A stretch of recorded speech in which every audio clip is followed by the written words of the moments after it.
కానీ మీరు ద్వంద్వ ప్రమాణాలు, ద్వంద్వ నాల్క వైఖరితో ఉన్నారు అనేది మీ మీద వస్తున్న ఆరోపణ ఏంటి అని అంటే, కాళేశ్వరం గతంలో క్యాబినెట్ ప్రకారం కట్టిందని ఇప్పుడు మీరు మొన్న కమిషన్ ముందు చెప్పారు.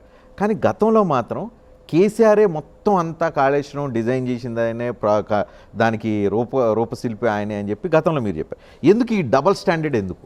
నేను ఎమ్మెల్యేగా ఉన్ననాడు రాజశేఖర రెడ్డి గారు ముఖ్యమంత్రిగా ఉండే. ఆనాడు ప్రాజెక్టులు జలయజ్ఞం పేట కట్టిండ్రు. 2 సంవత్సరాలు పూర్తి చేసే ప్రాజెక్టులు, 5 సంవత్సరాలు పూర్తి చేసే ప్రాజెక్టులు.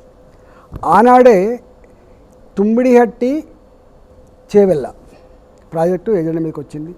2005లో మొదలుపెట్టినటువంటి ప్రాజెక్టులు 2 సంవత్సరాలు పూర్తి చేసేది కావచ్చు, 5 ఏళ్లలో పూర్తి చేసేది కావచ్చు.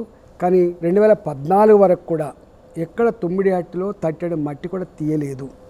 తెలంగాణ ప్రాంతంలో తెలంగాణ రైతాంగానికి పంట పొలాలకు నీళ్ళు ఇచ్చడానికి కోసం 16,40,000 ఎకరాల నీళ్ళు కావచ్చు, ఇవి వెరసి ఒక 200 పైచిలకు టీఎంసీ నీళ్ళు కావాలి.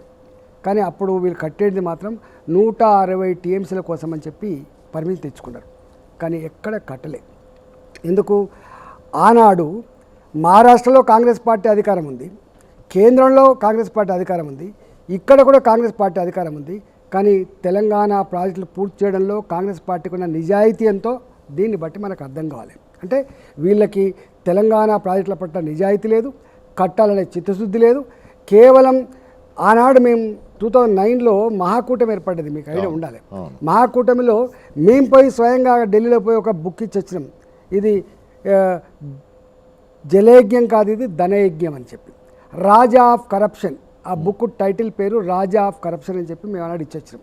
అంటే దీన్ని బట్టి మీకు అర్థం కావాలి, ఇలా ప్రాజెక్టుల పేరిట ధనాన్ని దండుకున్నాడేవాడు, కాలయాపన చేసినోడేవాడు, కళ్ళల్లో మట్టి కొట్టినోడేవాడో దాన్ని బట్టి అర్థం కావాలి.